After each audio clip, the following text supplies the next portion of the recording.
Yes, folks, it's John G. Sutton here. Tales from the jails. Yeah, I'm going to talk today a little bit about an MP called Philip Davis, who's making some kind of objection to the way the prisons are run.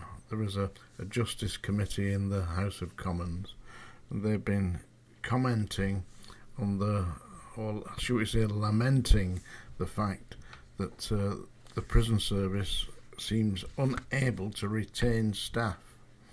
People are just not applying for the job of prison officer. And of course they've got a number of big prisons that are run by private companies for profit, which is an absolute disgrace. Whoever thought that up? Sounds like an idea from Tony Blair, doesn't it?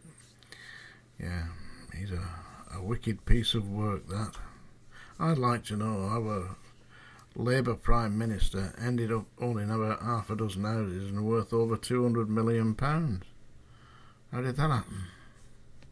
Anyway, let me tell you this. So they've been asking questions in the House of Commons at the committee level concerning the prison service. And one bright spark said, the fact that some prisons operate a policy whereby inmates have their own keys to the cells, said they're saying, what next? 24-hour room service? And somebody else commented that, I think it was Philip Davis himself, that prisons run like that, they're not actually punishing the inmates. It's far too lax. That's basically what he's saying. But people don't go to prison for punishment. When they go to prison, that is the punishment. That's the sentence of the courts, that you will be imprisoned. The courts do not sentence them to hard labour anymore. They don't sentence them to transportation to Van Diemen's Land. Don't do that anymore. Yeah, you're not locked up on a hulk. Does anybody here know what a hulk was? They used to have old ships tied up in the docks, and they used them to house prisoners. They were called hulks. The conditions were apparently quite dreadful. Well, the conditions in our prisons are pretty dreadful as a general rule. Certainly Victorian dumps like Strangeways and Wandsworth, Pentonville, the Scrubs. And did anybody see the documentary on Wormwood Scrubs? I didn't find it particularly edifying. It wasn't informative in any way. I mean, of course, there was discussion about the escape of George Blake, which I found that interesting, because I've been on the wing where he escaped from and seen the window that he was supposedly climbed out of. How he would get to that window, I don't know, because it's about 12 foot away from the end of the landing. So I can't see how he would have got to the window, And how would the window be open? Because it's always shut when I was there. A strange convoluted tale, that. Yeah. The escape of George Blake the spy. I think it was around about 1966 or something like that he escaped. But there was staff still on D-Wing that were there when George Blake was there, and they showed me they said what had happened. But to me, it didn't. I was reasonably athletic at the time, and I couldn't have done it. How would I got the 12 foot across to that window? I don't see it. Too far. Anyway, beside the point. Yeah, basically what they're saying in the House of Commons is that prisons are not functioning properly. The union representing prison governors is saying that they can't retain staff and that there are insufficient prison officers to actually offer the inmates proper security and maintain discipline. Also, they said that in the last 12 months there was 712, I believe it was, assaults against staff, and 1,500 plus assaults prisoner on prisoner. Well, when you think, I mean, that's not outrageous when you think about it, what they're putting in prison. They're putting violent people into prison.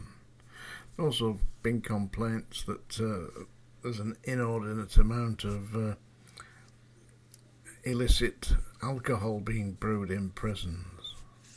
It's always been done, as long as there are inmates and they've got plenty of time and ingenuity to actually work on getting themselves some hooch. That will continue to happen. The Wormwood Scrubs documentary on ITV last Thursday, that had a guy talking about how he got oranges, and used sugar and the yeast from a loaf of bread, to actually start fermenting that into an alcoholic beverage that he then sold. And apparently, because tobacco is no longer allowed, cigarettes are no longer allowed in prisons. Apparently there's a big trade in tobacco. Some ridiculous amount, like thousands of pounds for ounces of tobacco. How ridiculous is that? Mind you, if you're hooked on cigarettes, then you really are hooked. I was hooked. Every day I had 40 cigarettes a day I was smoking. I've not had a cigarette for 48 years now, so you can see that it can get you. But I haven't had one. I think I've given up now, don't you? Yeah. I sometimes think I'll have a cigarette, but I cannot really, because it'd be bad for my chest. It was hurting me. So anyway, I absolutely do believe, that prison is the sentence, not torture, and certainly not what they seem to have in mind, making it a very hard regime. To whose benefit would that be? I can't say that I'm particularly keen on the idea of all inmates having Xboxes and televisions and remote controls and all that.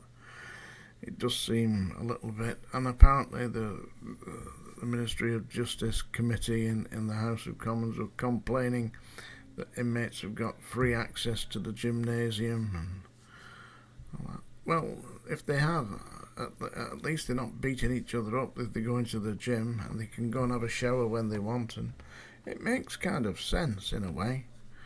But they are incarcerated behind the walls. That is the punishment. And if you've ever actually been in there, you'd know that this is play on your mind. So that's my little rant for today, but I've got a few other things to say, That stunt with the Prime Minister and the seatbelt, where he supposedly was fined £100. Stand by for action there, people. That's pure, utter propaganda. What they're doing is they're putting highly sensitive cameras all over the place, all over the motorways, that can see into your car and tell whether or not you're wearing your seatbelts. And if you're not wearing a seatbelt and they've got your number plate, then they'll send you a fine of £100 or whatever. Also, if you're considered to be driving without due care and attention, i.e. not holding the steering wheel, you've got a sandwich in one hand or a tin of Coke, then you're going to get a fine through the post. And basically, I don't know if they'll put points on your tickets, but I believe what they're trying to do is to get people off the roads. In Wales, all the A roads are going down to 20 miles an hour from a standard 30 miles an hour. They're reducing all the lot to 20. Now, I don't know if you've tried driving at 20 miles an hour in a modern vehicle. I know I have tried driving at 20 miles an hour. It don't work very well. I mean, especially if you've got something that's got a bit of power behind it. You've only got to take your mind off it for a split second and you're doing 50. It's up there, rapid. I've got one of these electric vehicles. A Hyundai Kona. And it's just rapid power, 0 to 60 in about 6 seconds. Except you can only do 20 miles an hour. So you've got to be careful with that. But all through Wales, all the air roads are going to 20 miles an hour. There's going to be serious trouble there. Also, I see that, that's my take on the seatbelt incident. It's propaganda. All these cameras that they're bringing out, so stand by for action there. Everywhere you go, these cameras will be watching.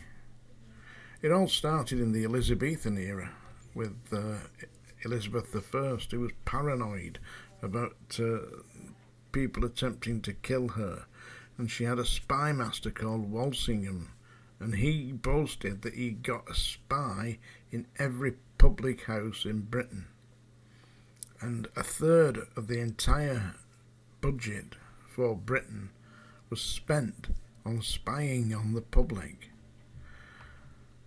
They're still doing it today. I mean, they've got it sophisticated now. I mean, did you know that some traffic lights are fitted with cameras that have got microphones in? And if your car is exceedingly loud, say, I don't know, your exhaust is loud, and it exceeds a certain level, extreme decibels, you know, then you get another one of them magic tickets in the post. That's what you're going to get. Fine for this, fine for that, fine for the other. They don't come round. I mean, the police in Greater Manchester in the last 12 months, how many burglaries did they solve? Tell you, none. No burglaries solved. That's the police. Also see reports that they believe there's a paedophile ring in the Metropolitan Police. One chief inspector, as I previously mentioned, has terminated his existence. So he was about to be charged and put before the courts, but he kind of stopped that by ceasing to breathe. But there's a load of other officers that were involved in this, distributing pornographic images of children. I mean, what on earth is that all about? They've got to be mad, haven't they? But that's the police. So they can't recruit prison officers. I mean, if you can earn more money as a traffic warden or a car park attendant, why on earth would you go and get yourself a job at Strangeways, where you're likely to get assaulted, get urine and filth thrown at you, get attacked by the inmates? Hey, and when I was in there, get attacked by the staff as well, because they're basically unhinged. Well, they used to be when they were drinking all the time. Go to the club at dinner time, 4 or 5 pints of beer, come back in, ready to go. I couldn't believe it myself. I used to go running at lunchtime from Strangeways up to a place called Boggart Hall Clough. Out from Strangeways, up Cheetah Mill Road, keep going, Boggart Hall Clough's on the right, just past Bernard Manning's club, the world famous Embassy Club. Seriously, that's what it was called, Bernard Manning, yeah. He actually did a great deal for charity, did Bernard Manning. He was an obnoxious racist, but he did a great deal for charity. You know, the Variety Club, you know, raising money for children and all that. He was a kind man, really. He just had some rather twisted ideas. But you go straight past Bernard Manning's club, and on your right you'll see Boggart Hall Clough. I used to go in there, run round there, then back down to Strangeways, and that's what I used to do at lunchtime. Not the same route all the time, but quite often Boggart Hall Clough. It's about 8 or 9 miles, that run, which was easy peasy for me at the time. Can't even walk for a piss these days. Anyway, all of you lot have been missing my singing. I'm gonna torture you now. And Larry, I forgot your poem, I know. It was something, an insult about me chasing goats. I haven't got any inclination to do anything like that. I mean, I know that Larry's trying to get me to join in the Goat Club, the Rotherham Goat Fanciers Society. I'm not going to join, Larry, I'm not.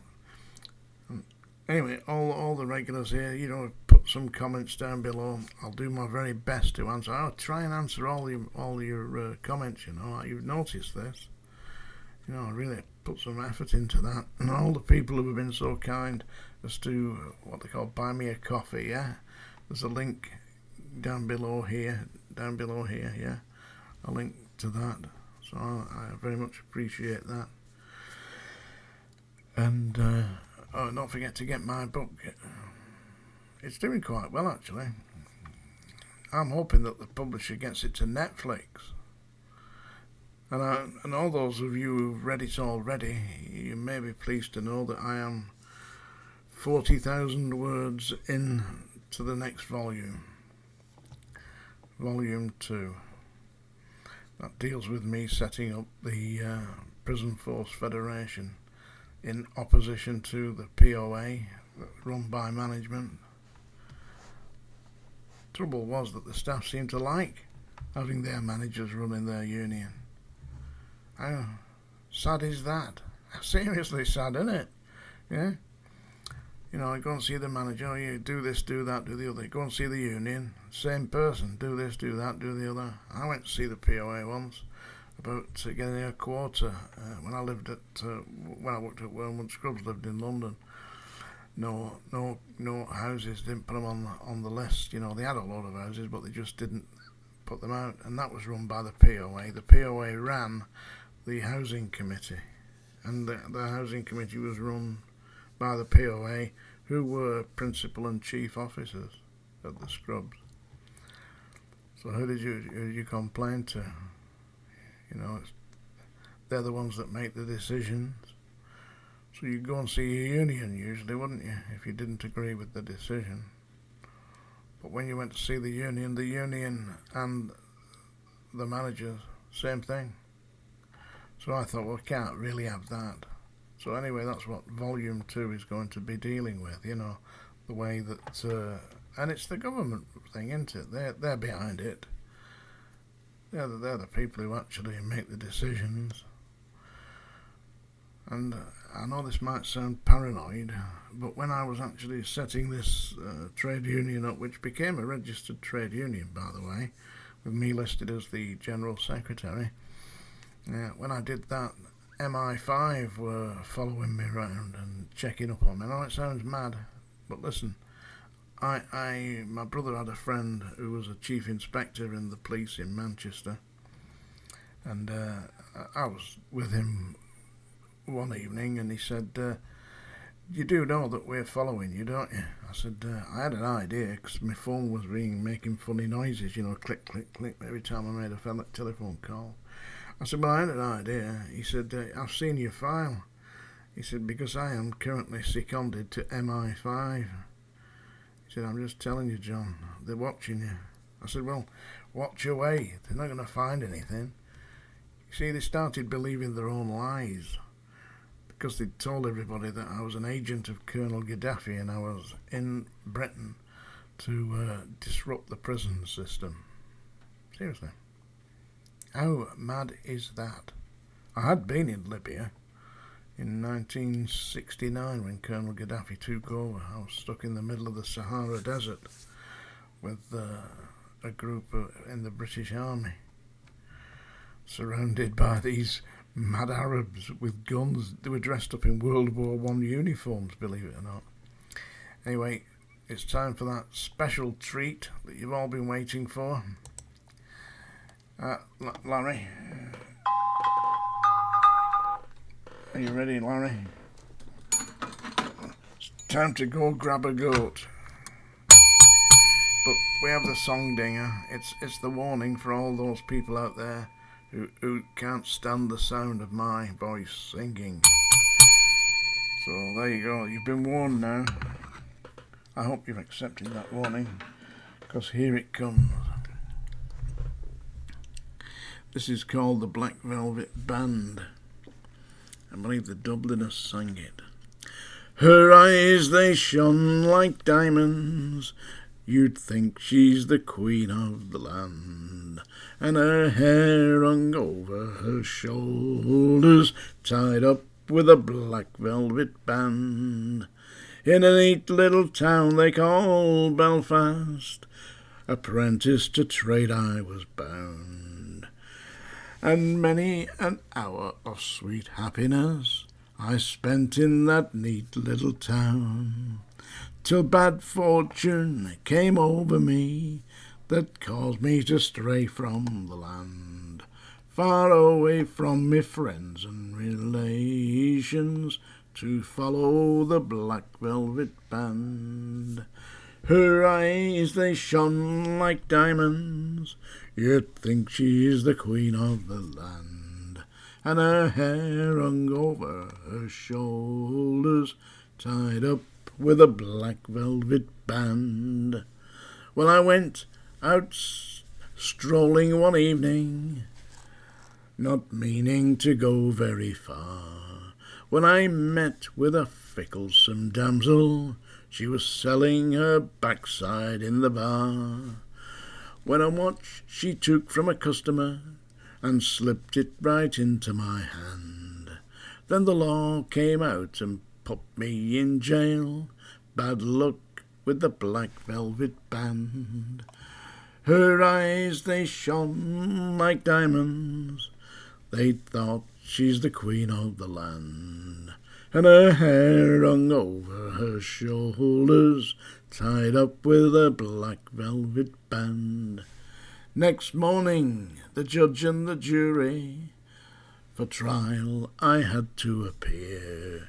Then the judge says to me, young fellow, the case against you is quite clear, and 7 long years is your sentence. You're going to Van Diemen's Land, far away from your friends and relations, to follow the black velvet band.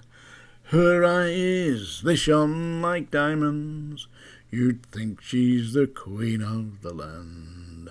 And her hair, it hung over her shoulders, tied up with a black velvet band. There you go. I thought I did a good job with that one. Maybe you feel differently, but we'll see. Anyway, thanks for watching. Tales from the Jails, John G. Sutton.